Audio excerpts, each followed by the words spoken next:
From the street to the pulpit, the streets don't give second chances. At least that's what I used to believe.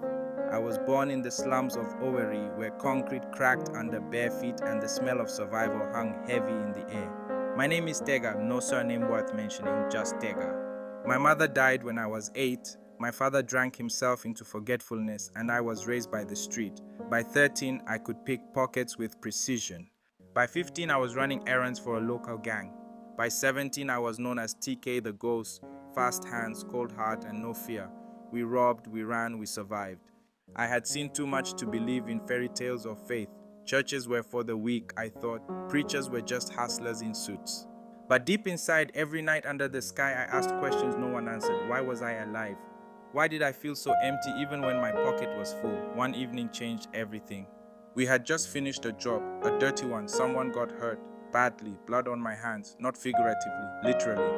I ran that night like my soul was on fire. I didn't go to the hideout. I didn't go home, not that I had one. I ran aimlessly through the city, ending up on the edge of an abandoned warehouse, cold and broken.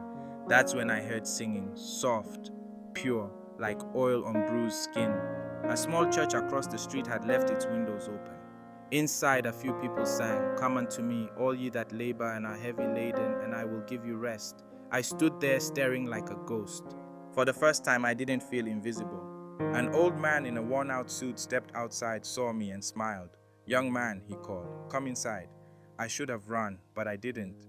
I stepped into that little sanctuary like someone walking into light for the first time. I don't remember everything the preacher said, but I remember his final words. God doesn't call the qualified, he qualifies the called. Something cracked in me. I wept in front of strangers, like a child, like a man finally realizing he needed saving. That night, I gave my life to Jesus, not just words, I surrendered. And slowly, painfully, beautifully, he began to rebuild me.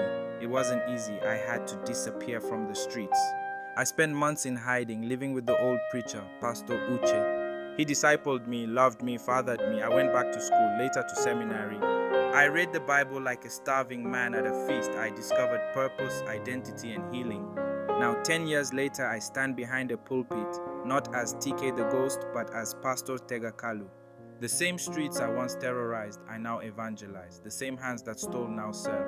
And every time I preach, I remember that cold night, that song, that smile, that invitation.